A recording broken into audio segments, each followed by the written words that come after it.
ጤና ይስጥልኝ የቮያ ቴሌቪዥን ተከታታዮች የዕለተ ቅዳሜ ዜናዎችን ይዘን ቀርበናል። እስከ መጨረሻው እንድትከታተሉን በአክብሮት እንጋብዛለን።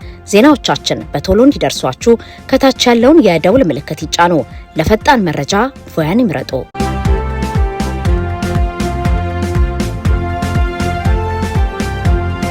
ትግራይ ማንም ጋንጊስታር መጥቶ የመንግስት ስልጣን የሚዝባት ሆናለች ሲሉ አቶ ሀፍቱ ኪሮስ ተናገሩ። የቀድሞ የትግራይ ደቡባዊ ዞን ዋና አስተዳዳሪ አቶ ሀፍቱ ኪሮስ ከእንግሊዘኛው ዘ ሪፖርተር ጋዜጣ ጋር ባደረጉት ሰፋ ያለ ቃለ ምልልስ በክልሉ አሁን ህገወጥነት መስፋፋቱን አስታወቁ።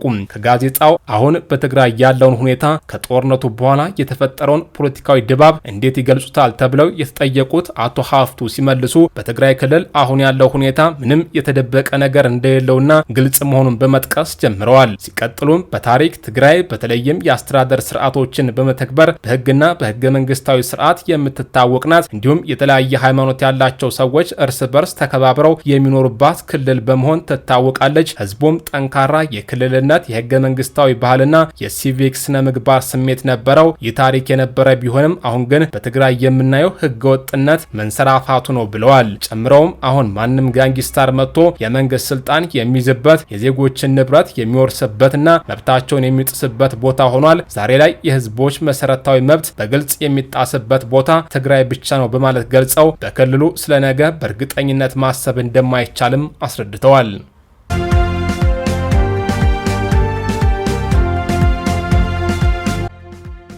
በወጣት ትገይ ባልቻ ላይ የተፈጸመው ግድያ ተናጠላዊ ሳይሆን ስርዓታዊ ጥቃት ነው ሲል ትብብር ለኢትዮጵያ አንድነት አስታወቀም። ትብብር ለኢትዮጵያ አንድነት ባወጣው መግለጫ በአዲስ አበባ ከተማ ነዋሪ በሆነው ወጣት ትገይ ባልቻ ኦሮሮ ላይ በጠራራ ፀሐይ የተፈጸመውን አሰቃቂ ግድያ በጽኑ አውግዟል። ስብስቡ ይህን ድርጊት ተራና ተናጠላዊ ወንጀል ሳይሆን በከተማዋ ነዋሪዎች ላይ እየተፈጸመ ያለ ስርዓታዊ ግድያና ዝርፊያ አካል አድርጎ እንደሚመለከተው አስታውቋል። በአካባቢው ማህበረሰብ ዘንድ እጅግ ተወዳጅ ሰው አክባሪና መና ስራ ትጉ እንደነበር የተነገረለት ወጣት ተገኝ ህይወቱን ከማጣቱ በፊት በከተማዋ የኮሪደር ልማት በሚል ስያሜ እየተካሄደ ባለው የፍረሳ ዘመቻ ሳቢያ የህይወት ምስቅልቅል ውስጥ ገብቶ እንደነበረ መግለጫው ያስረዳል። መተዳደሪያ የስራ ቦታው በመፍረሱ ምክንያት ተለዋጭ ቦታ እንዲሰጠው ቢጠይቅም አቤቱታው ምላሽ ባለማግኘቱና ስርዓቱ ፊቱን በማዞሩ ምክንያት ህልሙን ተነጥቆ ተስፋ ወደ መቁረጥ ተገፍቶ እንደነበረ የቅርብ ወዳጆቹን ዋቢ በማድረግ ትብብሩ ገልጿል። የስራ ቦታውና የነገ ተስፋውን የነጠቀውን ይህን ወጣት በመጨረሻ መሸፋፈን ሳያስፈልግ በአደባባይ ህይወቱን ሊያጣ መቻሉን መግለጫው አመላክቷል። ትብብር ለኢትዮጵያ አንድነት ይህንን አሳዛኝ ክስተት የአንድ ግለሰብ ዕጣ ፈንታ ብቻ አድርጎ እንደማይመለከተው ጠቁሞ ይልቁንም ጥቃቱና ግፉ በመላው የአዲስ አበባ ወጣቶች ላይ የተሰነዘረ መሆኑን ገልጿል። ገዢው የብልጽግና ፓርቲ በስልጣን ላይ እስካለ ድረስ የጥቃቱ አይነትና ጊዜ ቢለያይም ይህ አይነቱ መራራ እውነት በሌሎችም ላይ መቀጠሉ እንደማይቀር አክሎ አስጠንቅቋል። ንቅናቄው የተፈጸመውን አሰቃቂ ግድያ በድጋሚ በጽኑ በማውገዝ ለሟች ወጣት ተገኝ ባልቻ ነፍስ እረፍትን ለቤተሰቦቹ ለወዳጆቹና ለመላው የአዲስ አበባ ነዋሪዎች ደግሞ መጽናናትን ተመኝቷል።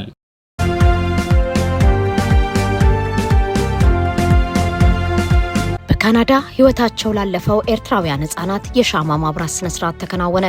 ባለፈው ሳምንት በአሳዛኝ ሁኔታ የተገደሉት ኤርትራውያን ህጻናት በማሰብ ትላንትና ምሽት የሻማ ማብራት ስነ ስርዓት ተከናውኗል። በዚህ ስነ ስርዓት ላይ ከፍተኛ ቁጥር ያላቸው ኤርትራውያን ተገኝተው ሀዘናቸውን ገልጸዋል። እጅ ለእጅ ተያይዘው ሲያለቅሱ የነበሩ እንዳሉም ሲቲቪ ዘግቧል። የኢሚግሬሽን አውትሪች ዳይሬክተር አዳነች ሳህሌ ለዜና አውታር ስትናገር የእነዚህ ህጻናት ሞት ለቤተሰብም ሆነ ለኮሚኒቲያችን የዘላለም ቁስልና ሀዘን ነው ያለች ሲሆን ብዛት ያለው ህዝብ መገኘቱ የሀዘኑን ጥልቅ እንደሚያሳይ ገልጻለች። በስነ ስርዓቱ ላይ ከኤርትራውያን በተጨማሪ የካልጋሪ ነዋሪዎችም ተገኝተው ነበር። በስፍራው ከነበሩት መካከል የዋርድ 5 ካውንስለር ራጅ ዳሊዋል አንዱ ሲሆኑ ሲናገሩ እዚህ የመጣሁት እንደ አባት እንደ ባልና እንደ ማንኛውም ኃላፊነት እንደሚሰማው ሰው ነው። ድርጊቱን እንደሰማው በጣም አዝኜ ነበር። እነዚህ ውብ ህጻናት ያለ ጊዜያቸው ተወስደዋል ብለዋል። የ3 እና የ5 ዓመት ዕድሜ ያላቸው እነዚህ ህጻናት በመግደል የ37 ዓመቱ አባታቸው ተጠርጥሮ መታሰሩን መዘገባችን ይታወሳል። አባትየው ልጆቹን ከእናታቸው ወስዶ ግድያውን መፈጸሙን ለፖሊስ ደውሎ መግለጹ የሚታወስ ነው።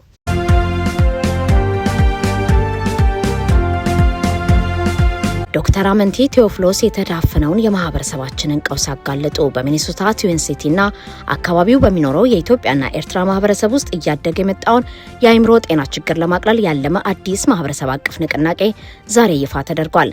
ንቅናቄው ይፋ በሆነበት መርሃ ግብር ላይ ገለጻ ያደረጉ ሳይታ ክሪስቶ አመንቲ ቴዎፍሎስ በስደተኛው ማህበረሰብ በተለይ በወጣቶች ላይ እየታየ ያለው የአእምሮ ጤና ቀውስ እጅግ አሳሳቢ ደረጃ ላይ መድረሱን አስገንዝበዋል። የአእምሮ ጤናና ስነ ልቦናዊ ጉዳዮች የማይታዩና በባዮማርኮች ሊለኩ የማይችሉ በመሆናቸው በማህበረሰብ ዘንድ በቂ ግንዛቤ እንዳልተሰጣቸው አመንቲ አብራርተዋል።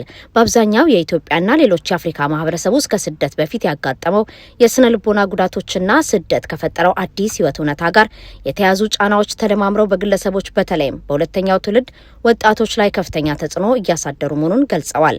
በማህበረሰብ ውስጥ የአእምሮ ጤናን በተመለከተ ያለው መገለልና የተሳሳተ አረዳድ ዋነኛ ተግዳሮት መሆኑን ጠቁመዋል። አመንቲ እንደገለጹት የአእምሮ ጤና በሁለት ንድፍ ብቻ የመመልከት ዝንባሌ ያለ፣ ይህም ጤናማና አእምሮ የሳተ በሚል በጠበበ ምድብ ብቻ ይታያል።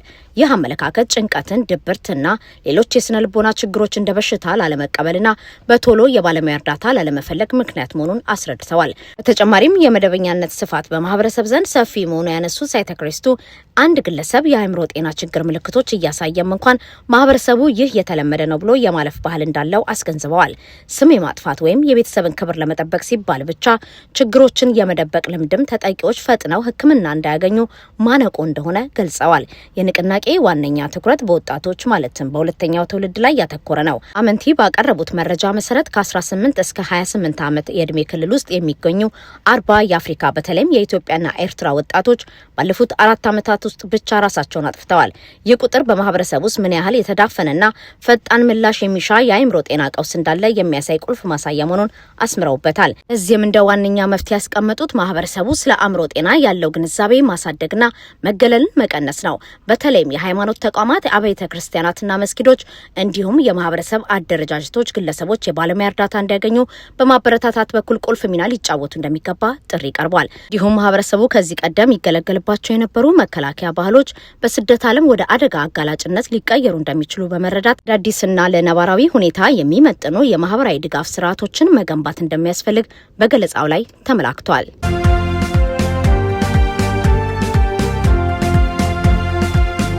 በመቀለ በረራ ላይ ያጋጠመው መስተጓጎልና የተፈጠረው ስጋት የኮሙኒኬሽን ብልሽት ወይስ የፖለቲካ ውጥረት ነጸብራቅ? ዛሬ ቅዳሜ ጠዋት ከአዲስ አበባ ወደ መቀሌ ሲጓዝ የነበረ የኢትዮጵያ አየር መንገድ አውሮፕላን በአሉላ አባነጋ አየር ማረፊያ ላይ ባጋጠመ የኮሙኒኬሽን መሳሪያ ብልሽት ምክንያት ወደ አዲስ አበባ ተመልሶ ለማረፍ መገደዱን የአየር መንገዱ ኃላፊና መንገደኞች ለኢትዮጵያ ኢንሳይደር አረጋገጡ። አውሮፕላኑ ጠዋት 12 ሰዓት ከሩብ ላይ ከአዲስ አበባ ተነስቶ 1 ሰዓት ከ50 ላይ መቀለ እንዲያርፍ ፕሮግራም ተይዞለት የነበረ ቢሆንም በመቀለ ሳያርፍ 2 ሰዓት ከ45 አካባቢ ወደ አዲስ አበባ ተመልሷል። በዚህ በረራ ላይ የነበሩ አንድ መንገደኛ እንደገለጹት አብራሪው በመቀለ አየር ማረፊያ መሳሪያዎች ላይ የብልሽት ችግር በመኖሩ ምክንያት እየተመለሱ መሆኑን ነግሯቸዋል። አንድ የመቀሌ ከተማ ነዋሪም አውሮፕላኑ ወደ አየር ማረፊያው ሲጠጋ ማየታቸውን፣ ነገር ግን መንገደኞች ባለመውጣታቸውና ስልክም ባለመስራቱ ምክንያት በኋላ ላይ በቴክኒክ ችግር ወደ አዲስ አበባ መመለሱን በሚሴጅ በጽሁፍ መልእክት እንደተነገራቸው ገልጸዋል። መንገደኞቹ ወደ አዲስ አበባ ከተመለሱ በኋላ ለሰዓታት ከአውሮፕላኑ ሳይወርዱ መቆየታቸው በውስጣቸው ድንጋጤ ፈጥሮ እንደነበረም አልሸሸጉም። ይህ የአውሮፕላን በረራ መስተጓጎል በትግራይ ክልል አዲስ የተፈጠረውን የፖለቲካ ውጥረት ተከትሎ የመጣ በመሆኑ በነዋሪዎችና በመንገደኞች ዘንድ ስጋትን ፈጥሯል። ክልሉ ዳግም ወደ ጦርነት ሊገባ ይችላል የሚል ፍራቻንም አሳድሯል። የዚህ ስጋት መነሻ በህወሓት መሪዎችና በፌዴራል መንግስት እንዲሁም በጊዜ አስተዳደሩ መካከል ያለው መቃቃር ነው። በቅርቡ የትግራይ ክልል ምክር ቤት ወደ ስራ ተመልሶ ዶክተር ደብረጽዮን ገብረ ሚካኤልን ፕሬዝዳንት አድርጎ መምረጡና እሳቸውም ትላንትና ከካቢኔ ጋር የመጀመሪያ ስብሰባቸውን ማድረጋቸው ውጥረቱን አባብሶታል። በተለይም በዚህ ስብሰባ ወቅት በመቀለ ከተማ የጦር ጀት ሲያንዣብብ በመታየቱ በማህበራዊ ሚዲያዎች ላይ መነጋገሪያ ሆኗል። በተጨማሪም የትግራይ ክልል ጊዜ አስተዳደር ፕሬዝዳንት ሌተናል ጄኔራል ታደሰ ወረደ ባወጡት መግለጫ የዶክተር ደብረጽዮን ካቢኔ ስብሰባ በቀጣይ ወደ አደገኛ መንገድ የሚያስገባና ስልጣንን በጉልበት እየያዘ ያለ ኃይል ድርጊት መሆኑን አስጠንቅቀዋል። ምንም እንኳን በፖለቲካው ውጥረቱ ምክንያት የበረራ መስተጓጎሩ የተለየ ትርጉም ቢሰጠውም የኢትዮጵያ አየር መንገድ ችግሩ ከቴክኒክ ብልሽት ጋር ብቻ የተያዘ መሆኑን አስታውቋል። የአየር መንገዱ የንግድ ዘርፍ ኃላፊ አቶ ለማያ ደቻ ለኢትዮጵያ ኢንሳይደር እንደተናገሩት አውሮፕላኑን ሊያርፍ ሲል የመሬት ላይ የኮሙኒኬሽን መሳሪያ ባለመስራቱ ምክንያት ወደ አዲስ አበባ መመለስ ግድ ሆኗል። ችግሩ ከተስተካከለ በኋላ አውሮፕላኑ ተመልሶ ሄዶ አርፏል ሲሉ አቶ ለማ አብራርተዋል። ተጓዦቹም ከሰዓታት ቆይታ በኋላ በዚያው አውሮፕላን ዳግም በመጓዝ በሰላም መቀሌ መድረሳቸውን አረጋግጠዋል። ኢትዮጵያ አየር መንገድ ዛሬና ነገ ወደ መቀለ 6 በረራዎችን ለማድረግ አቅዷል።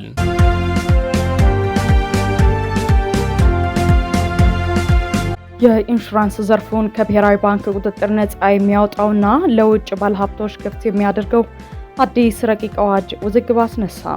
የኢትዮጵያ ኢንሹራንስ ኢንዱስትሪ መዋቅራዊና ታሪካዊ ለውጥ ሊያመጣ የሚችል አዲስ ረቂቅ አዋጅ እየተዘጋጀ ይገኛል። የኢንሹራንስ ንግድ ረቂቅ አዋጁ ዘርፉን ላለፉት 30 ዓመታት ሲቆጣጠር ከነበረው የኢትዮጵያ ብሔራዊ ባንክ በማውጣት የኢትዮጵያ ኢንሹራንስ ተቆጣጣሪ ባለስልጣን የተሰኘ ራሱን የቻለ አዲስ ተቋም ለማቋቋም ሀሳብ አቅርቧል። ምንም እንኳን የዘርፉ ተዋናዮች ብሔራዊ ባንክ ለባንኮች ብቻ ትኩረት በመስጠት የኢንሹራንስ ኢንዱስትሪውን አቀጭጮታል በማለት ራሱን የቻለ ተቆጣጣሪ ተቋም እንዲቋቋም ለረዥም ጊዜ ሲጠይቁ ቢቆዩም አዲሱ ረቂቅ አዋጅ ግን በፋይናንስ ባለሙያዎች ዘንድ ጠንካራ ትችትና ጥያቄዎችን እያስነሳ ይገኛል። አዲሱ ረቂቅ አዋጅ በውስጡ በርካታ አንኳር ለውጦችን ያካተተ ነው። ከነዚህ መካከል የፈቃድ አሰጣጥ ክለሳው ይጠቀሳል። በዚህ መሰረት ጠቅላላና የረዥም ጊዜ የኢንሹራንስ አገልግሎቶችን በአንድ ፈቃድ መስጠትን የሚያስቀር ሲሆን የኢንሹራንስ ኩባንያዎች የጠቅላላ ኢንሹራንስ፣ የዳግም መድንና የታክፎል አገልግሎቶችን ለመስጠት የተለያዩና የተነጣጠሉ ፈቃዶችን ማውጣት ግድ ይላቸዋል። በሌላ በኩል አዋጁ ዘርፉን ለውጭ ባለሀብቶች ክፍት የሚያደርግ ሲሆን የውጭ የኢንሹራንስ ኩባንያዎች በኢትዮጵያ ቅርንጫፍ መክፈትም ሆነ የነባር ኩባንያዎችን አክሲዮን መግዛት እንዲችሉ ይፈቅዳል። ስትራቴጂካዊ የውጭ ባለሀብቶች እስከ 40%፣ ስትራቴጂካዊ ያልሆኑ ደግሞ እስከ 10% አክሲዮን በውጭ ምንዛሬ መግዛት እንደሚችሉም ተደንግጓል። በተጨማሪም አዲሱ ባለስልጣን መስሪያ ቤት ችግር ውስጥ የገቡ ኩባንያዎችን ለመታደግ ወይም ጠንካራ ተቋም ለመፍጠር ሲባል ኩባንያዎች በግዴታ እንዲዋሃዱ የማዘዝ ከፍተኛ ስልጣን ይኖረዋል። ይህ አዋጅ የውጭ ባለሀብቶችን በመሳብ ረገድ በጎ ጎን ቢኖረውም የፋይናንስ ዘርፍ ተንታኙ ዶክተር አብዱል መናን ሙሐመድ ግን በረቂቁ ላይ ጠንካራ ትችት ሰንዝረዋል። ዶክተር አብዱል መናን እንዳስገነዘቡት የኢትዮጵያ የኢንሹራንስ ዘርፍ ገና በእድገት ላይ ያለና አነስተኛ ከመሆኑ አንጻር እንዲህ አይነት ግዙፍ ተቆጣጣሪ ባለስልጣን ማቋቋም ምክንያታዊነት የለውም። አዲሱ ባለስልጣን መስሪያ ቤት አዳዲስ ቢሮዎችን፣ ሰራተኞችን፣ ተሽከርካሪዎችና ከፍተኛ የማስፈጸሚያ በጀት የሚጠይቅ ሲሆን ይህንንም ከኢንሹራንስ ኩባንያዎች በሚሰበሰብ የፈቃድ ክፍያና አነስተኛ ገቢ ብቻ መሸፈን ፈጽሞ የማይቻል መሆኑን በመግለጽ የፋይናንስ ምንጩን አጠያቂ አድርገውታል። በተጨማሪም ረቂቅ አዋጁ ከዓለም አቀፍ ተሞክሮች የተቀዱ እጅግ በርካታ ድንጋጌዎችን የያዘ በመሆኑ አሁን ባለው አነስተኛ አቅም ነባር የኢንሹራንስ ኩባንያዎች በአዲሱ ምድብ መሰረት ዳግም ፈቃድ እንዲያወጡ ማስገደድ በኩባንያዎች ላይ ከባድ ጫና እንደሚፈጠር ተንታኙ አስጠንቅቀዋል። ብሔራዊ ባንክ አዲስ ግዙፍ ተቋም ከመገንባት ይልቅ የራሱን የቁጥጥር ስርዓት በማሻሻልና ቀልጣፋ በማድረግ ዘርፉን መደገፍ እንዳለበት ባለሙያው አሳስበዋል።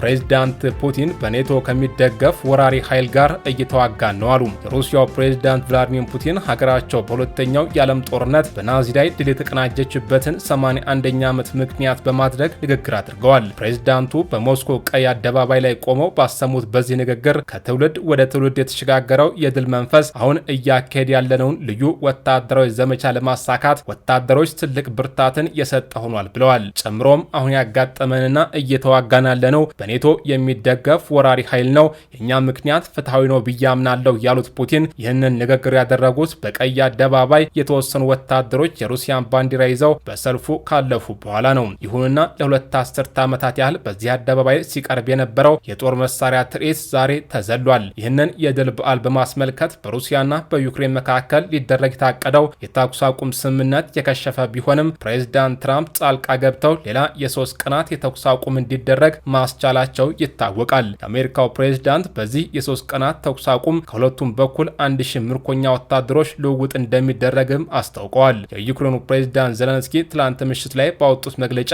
ዛሬ ቅዳሜ በሞስኮ ቀይ አደባባይ ላይ ጥቃት ላለመፈጸም መስማማታቸውን ገልጸዋል። ጨምረውም በአደባባዩ ላይ ጥቃት ላለመፈጸም የተስማሙት ለሩሲያ ወታደራዊ ትርኢት ብለው ሳይሆን የምርኮኛ ልውውጡን ከግምት ውስጥ በማስገባት መሆኑን አስረድተዋል። ሲናገሩም የዩክሬን ምርኮኛ ወታደሮች ወደ ሀገራቸው እንዲመለሱ ማድረግ ከኛ ከቀዩ አደባባይ ሰልፍ የበለጠ ጠቃሚ ነው ብለዋል።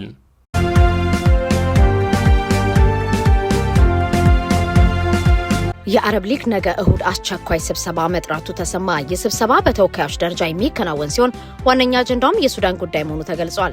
የስብሰባ እንዲጠራ ጥያቄ ያቀረበው የሱዳን መንግስት ነው። የሱዳን መንግስት ባለፈው ሜይ 5 ቀን 2026 ጥያቄውን ማቅረቡ የኩዌት ዜና አገልግሎት አስታውቋል። ጥያቄውን በካርቱም ዓለም አቀፍ ማረፊያ ላይ የተፈጸመውን የድሮን ጥቃት የተመለከተ የሊግ አባላት እንዲወያዩበት አቋም እንዲወስዱበት የሚል ነው። ለዚህ ጥቃት የሱዳን መንግስት ኢትዮጵያና ዩናይትድ አረብ ኤምሬት እጃቸው እንዳለበት ማስታወቁ ይታወሳል። እንደ ዘገባው የሱዳን መንግስት ባቀረበው ጥያቄ ስብሰባው በሚኒስቴሮች ደረጃ እንዲደረግ የጠየቀ ሲሆን ጥያቄው ተቀባይነት ያገኘ ቢሆንም በተወካዮች ደረጃ እንዲደረግ ተወስኗል።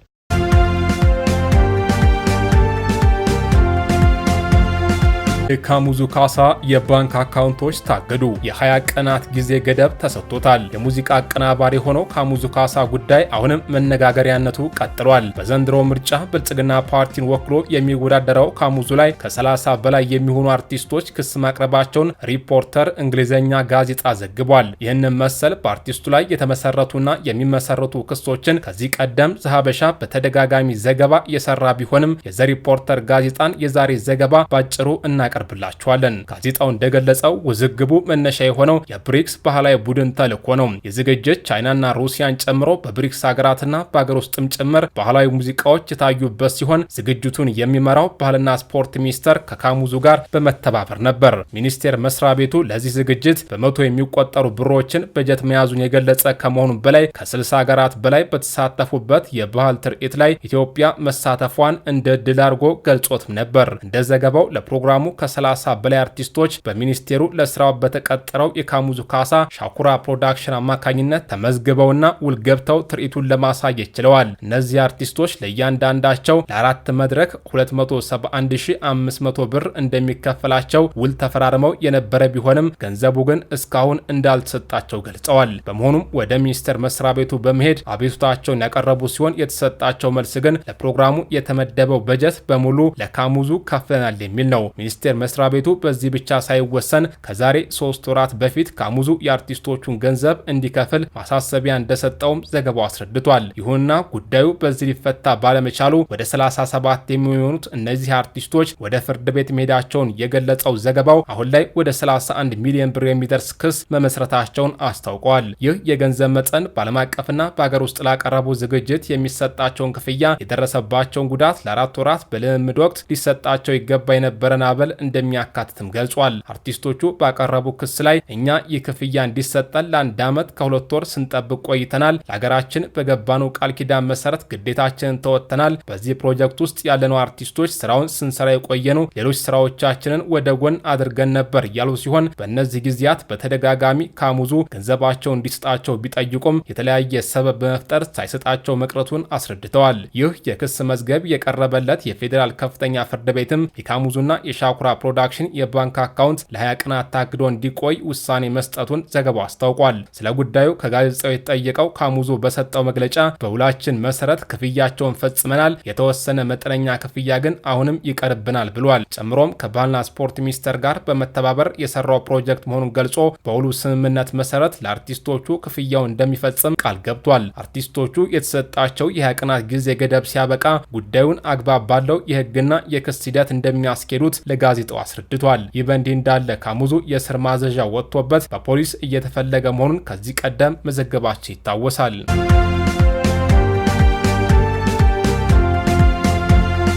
የህወሓት ምክትል ሊቀመንበር የስምረት ፓርቲ አመራሮችን ንግግር ስቶክሆልም ሲንድረም ነው አሉ። የህወሓት ምክትል ሊቀመንበር አቶ አማኑኤል አሰፋ በማህበራዊ ሚዲያቸው ላይ የስምረት ፓርቲ አመራሮች ሰሞኑን በሚሰጡት መግለጫ ላይ መልስን ሰጥተዋል። በመልሳቸውም ንግግሮቹን ስቶክሆልም ሲንድረም ነው በሚል ገልጸውታል። አቶ አማኑኤል ሲናገሩ አብይ የዘር ማጥፋት አልፈጸመም፣ ህዝቡ አሳብዶን ጦርነት ውስጥ ገባን፣ ብልጽግና ተፈናቃዮች እንዲመለሱ አልከለከለም፣ ህወሓትና የትግራይ ሰራዊት ካልጠፉ ተፈናቃዮችም ሆኑ ግዛት አይመለስም የሚሉትን ከስምረት ፓርቲ የተነገሩ ቃላትን ጠቅሰው ይህ በትክክልም ስቶክሆልም ሲንድረም ነው ብለዋል።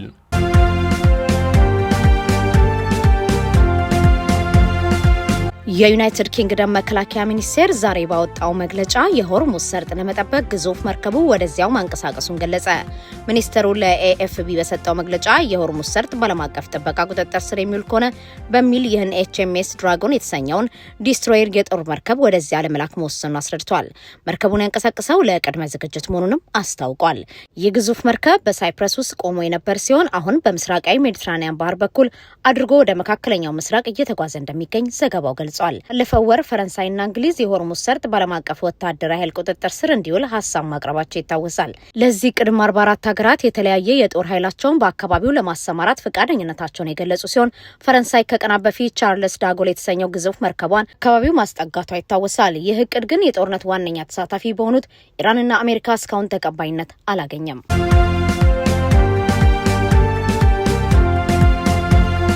የኢትዮጵያ የዕዳ ጫና አሳሳቢነት፣ የዩሮ ቦንድ ክፍያ ተራዘመም፣ የባቡር ኮርፖሬሽን ዕዳ ወደ መንግስት ሊዞር ነው። የኢትዮጵያ ፌዴራላዊ መንግስት በያዝነው የበጀት ዓመት ይጠበቅ የነበረውን የዩሮ ቦንድ የዕዳ ክፍያ ለ5 ዓመታት ማዘዋወሩን አስታወቀም።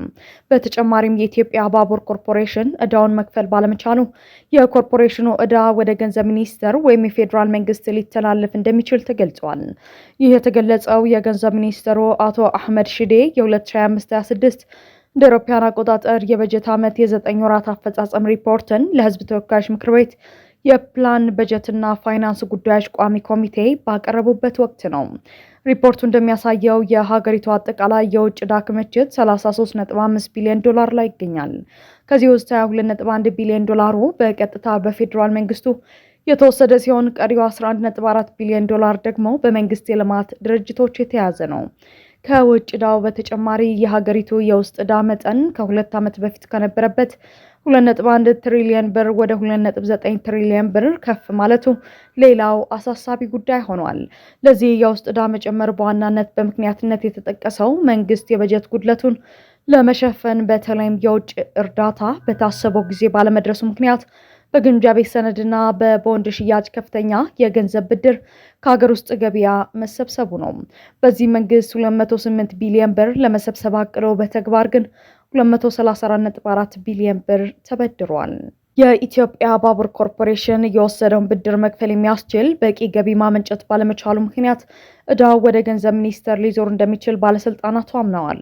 በተጨማሪም መንግስት በጂ20 ኮመን ፍሬምወርክ የዕዳ ማሻሻያ ማዕቀፍ ውስጥ ከ15 አበዳሪ ሀገራት ጋር ስምምነት ላይ የደረሰ ሲሆን ከጣሊያንና ከፈረንሳይ ጋር የህግ ስምምነቶች መፈረማቸውንና ከቻይና ጋር ያለው ድርድርም በመጠናቀቅ ላይ መሆኑን ሚኒስትሩ ገልጸዋል። ይህ ሂደት ሲጠናቀቅ የሀገሪቱ የዕዳ ስጋት ደረጃ ከከፍተኛ ወደ መካከለኛ ዝቅ ይላል ተብሎ ይጠበቃል። በሪፖርቱ አዎንታዊ ተደርገው ከተነሱ ነጥቦች መካከል የፌዴራል መንግስቱ የታክስ ገቢ መሰብሰብ አፈጻጸም አንዱ ነው። ባለፉት 9 ወራት ውስጥ 987 ቢሊዮን ብር መሰብሰብ የተቻለ ሲሆን ይህም ካለፈው ዓመት ተመሳሳይ ወቅት 548.4 ቢሊዮን ብር ጋር ሲነጻጸር ከፍተኛ እድገት ያሳየ ነው። ሚኒስትሩ የዋጋ ግሽበት በመጋቢት ወር ወደ 9.4 በመቶ ዝቅ ማለቱና የኢትዮጵያ የኢኮኖሚ እድገት በያዝነው የበጀት ዓመት 10.2 በመቶ ይደርሳል ብሎ እንደሚገመት ገልጸዋል። ይሁን እንጂ መንግስት የውጭ ዕዳውን ለ5 ዓመት ማስተላለፉና የውጭ ዕዳው ከጊዜ ወደ ጊዜ እያሻቀበ መምጣቱ ከማክሮ ኢኮኖሚው አጠቃላይ ጤንነት አኳያ አሁንም ድረስ ጥያቄዎችን የሚያስነሳ ክሪቲካል ጉዳይ ሆኖ ቀጥሏል።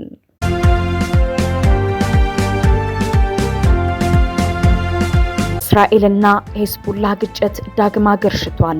በእስራኤል የአየር ጥቃት 12 ሊባኖሳውያን ሲገደሉ 3 የእስራኤል ወታደሮች ቆስለዋል። በደቡባዊ ሊባኖስ ቅዳሜ ዕለት በተፈጸመ የእስራኤል የአየር ጥቃት ቢያንስ 12 ሰዎች መገደላቸውን የሊባኖስ ባለስልጣናት ሲያስታውቁ፣ በበኩሏ እስራኤል ሄዝቦላ ባስወነጨፈው ፈንጂ የጫነ ድሮን 3 ወታደሮቿ መቁሰላቸውን አረጋግጣለች። ባለፈው ኤፕሪል 16 በአሜሪካው ፕሬዝዳንት ዶናልድ ትራምፕ ታውጆ የነበረው የተኩስ አቁም ስምምነት በአብዛኛው መፍረሱን የሚያሳየው ይህ የቅዳሜው ግጭት ሁለቱ ኃይሎች ዳግም ወደ ለየለት ጦርነት ሊያመሩ እንደሚችሉ ስጋት ፈጥሯል። ቅዳሜ ዕለት ሄዝቦላ በርካታ ፈንጂ የጫኑ ድሮኖችንና ሮኬቶችን ወደ እስራኤል አስወነጨፈ ሲሆን ከነዚህም አንዱ ከሊባኖስ ድንበር አቅራቢያ በማረፍ አንድ የእስራኤል ተጠባባቂ ወታደርን በከባድ እንዲሁም አንድ መኮንንና ሌላ ወታደርን በመጠኑ ማቁሰሉን የእስራኤል መከላከያ ሰራዊት ገልጿል። ባጸፋው የእስራኤል ጦር ታይር ዴባና ማሩቡን ጨምሮ ለ9 የደቡብ ሊባኖስ መንደሮች ነዋሪዎች አካባቢያቸውን ለቀው እንዲወጡ ማስጠንቀቂያ ከሰጠ በኋላ ሄዝቦላ መሰረት ልማቶች ላይ ሰፊ አየር ጥቃቶችን አድርሷል። ይሁን እንጂ የሊባኖስ መገናኛ ብዙሃንና የጤና ሚኒስቴር እንዳስታወቁት ምንም አይነት የማስጠንቀቂያ ትዕዛዞች ባልተሰጠባቸው አካባቢዎች ጭምር በተፈጸሙ ጥቃቶች ንጹሃን ህይወታቸውን አጥተዋል። በናባቲ አካባቢ በሞተር ሳይክል ላይ ሲጓዙ በነበሩ አንድ ሶሪያዊ አባትና የ12 ዓመት ሴት ልጁ ላይ በተፈጸመ ተደጋጋሚ የድሮን ጥቃት ሁለቱም ህይወታቸው ያለፈ ሲሆን በሳክሳኬ ከተማ በተደረገ ሌላ ጥቃት ደግሞ አንዲት ህፃንን ጨምሮ 7 ሰዎች ተገድለዋል። ከዚህም በተጨማሪ ከቤሩት በስተደቡብ 70 ኪሎ ሜትር ርቀት ላይ ሳዲያት በተባለች ከተማ አቅራቢያ በሚገኝ አውራ ጎዳና ላይ 2 ተሽከርካሪዎች በእስራኤል መመታታቸው ተዘግቧል። የእስራኤል መከላከያ ሰራዊት ባለፈው አንድ ቀን ውስጥ ብቻ በደቡብ ሊባኖስ የጦር መሳሪያ ማከማቻዎችን፣ የሮኬት ማስወንጨፊያዎችንና ሄዝቦላ ለጥቃት የሚጠቀምባቸውን ህንፃዎች ጨምሮ ከ85 በላይ ኢላማዎችን መምታቱን አስታውቋል። ከዚህም በተጨማሪ በምስራቅ ቤቃ ሸለቆ የሚገኝ የሄዝቦላ የመሬት ውስጥ የጦር መሳሪያ ማምረቻ ጣቢያን ማውደሙን አክሎ ገልጿል። የሄዝቦላህን የተኩስ አቁም ስምምነት ተከትሎ ኃይለኛ እርምጃ ለመውሰድ መገደዱን የገለጸ የእስራኤል ጦር ቃል አቀባይ ንጹሃንን የመጉዳት ዓላማ እንደሌላቸው ቢናገሩም በምድር ላይ ያለው እውነታ ግን የሲቪሎች እልቂት አሁንም አለመቆሙን እያሳየ ይገኛል።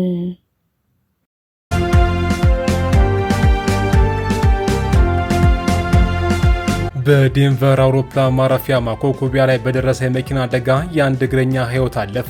አውሮፕላኑም በድንገተኛ አደጋ ቆሟል። ትላንት ምሽት በዴንቨር ዓለም አቀፍ አውሮፕላን ማረፊያ የፍሮንታየር አየር መንገድ አውሮፕላን ወደ ሰማይ ለማንሳት ሲያኮበኮብ አንድ እግረኛን ገጭቶ መግደሉን የአውሮፕላን ማረፊያው ባለስልጣናት አስታወቁም። አደጋውን ተከትሎም በአውሮፕላኑ ሞተር ላይ እሳት በመነሳቱና ጭስ በመፈጠሩ ተሳፋሪዎች በአፋጣኝ እንዲወጡም ተደርጓል። አውሮፕላኑ አርብ ምሽት 5 ሰዓት ከሩብ አካባቢ ከዴንቨር ወደ ሎስ አንጀለስ ዓለም አቀፍ አውሮፕላን ማረፊያ ለመብረር ማኮብኮብ በጀመረበት ወቅት እግረኛውን መግጨቱን ማረፊያው በይፋዊ የኤክስ ገጹ አረጋግጧል። የአውሮፕላን ማረፊያው ቃል አቀባይ እንደገለጹት ህይወቱ ያለፈው ግለሰብ የማረፊያው ሰራተኛ ያልሆነና ማንነቱ ያልታወቀ ሲሆን የደህንነት አጥሩን ዘሎ ከገባ ከ2 ደቂቃዎች በኋላ ነው አደጋው የደረሰበት። የአውሮፕላን አብራሪ ለአየር ትራፊክ ተቆጣጣሪዎች ባስተላለፈው የድንገተኛ ጊዜ መልእክት አንድ ግለሰብ በማኮብኮቢያው ላይ እየተራመደ ነበር፣ ገጭተናል፣ የሞተር እሳት ስላጋጠመን ማኮብኮቢያው ላይ እያቆምን ነው ማለቱም ተሰምቷል። አብራሪው አክሎም በአውሮፕላን ውስጥ 231 ሰዎች መኖራቸውና